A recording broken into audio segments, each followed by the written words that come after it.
Happy birthday. একদম অবাক হয়ে গেছেন না? আমি অবাক চেহারা দেখার জন্য এত কষ্ট করে এত দূর থেকে এসেছি। চিন্তা করলাম আপনার বার্থডেতে আমি খুব বেশি একটা কি করতে পারবো, এই জন্য এসেই সারপ্রাইজ দিলাম।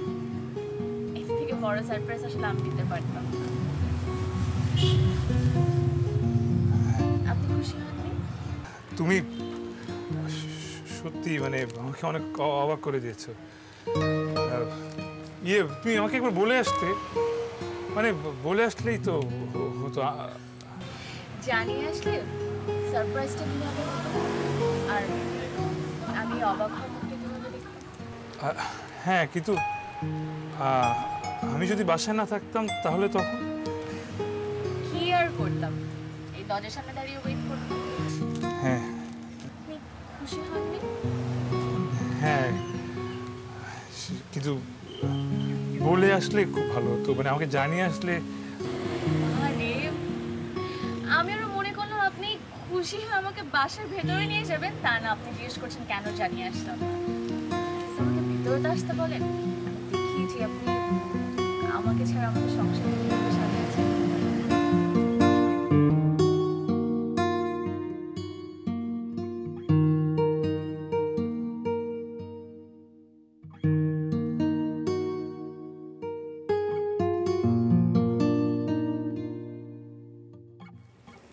বাহ, আপনি তো খুব সুন্দর করে ঘর সাজিয়েছেন।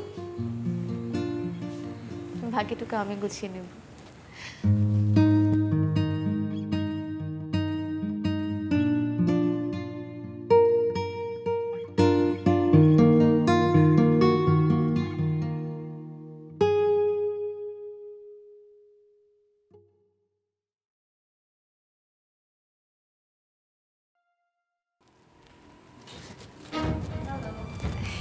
আসসালামু আলাইকুম। উনি কি বন্ধু? না, আমি মিসেস রাকিব। আপনি?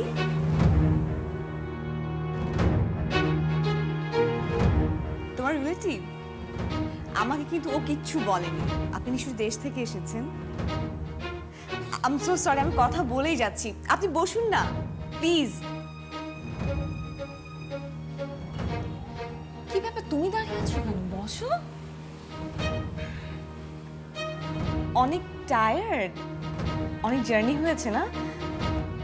আমাকে যদি আগে বলে রাখতো আমি কিছু রেডি করে রাখতাম। এনিওয়েজ, কি খাবেন বলেন?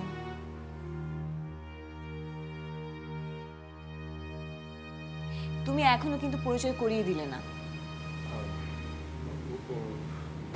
জয়া। কি ব্যাপার, কিছু লাগবে? খারাপ লাগছে? আমি একটু আসছি। কি ব্যাপার, উনি এভাবে চলে গেল কেন? কে? আমি কি রং কিছু বলেছি?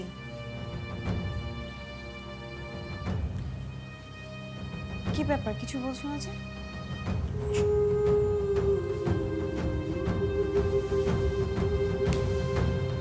কোনো সমস্যা?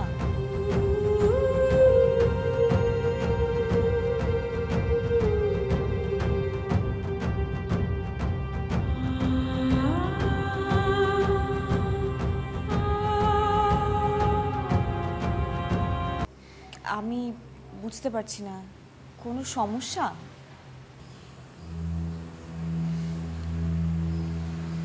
আমি যখন ঢাকায় শেষবার গিয়েছিলাম তখন আমি আমার ফ্যামিলিকে তোমার কথা বলতে পারিনি।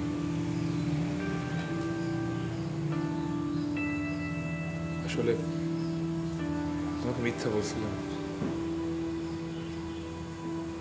যে আমাদের কথা ওরা মেনে নেয়। আমি আসলে বলার সুযোগটাই পাইনি। চেষ্টা করছিলাম বলার, কিন্তু যাওয়ার পর দেখি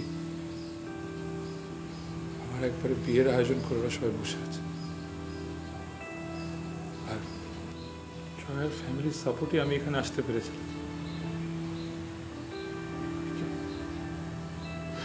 কিভাবে না বলবো? তুমি জানো বাবা হার্টের রোগী। আমি তোমার কারণে যদি তার কিছু হয়ে যেত, পারি নাই।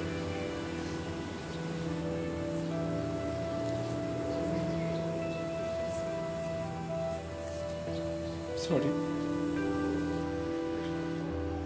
আমার পর তুমি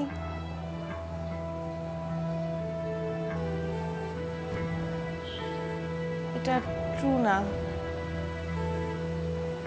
বলো। সরি।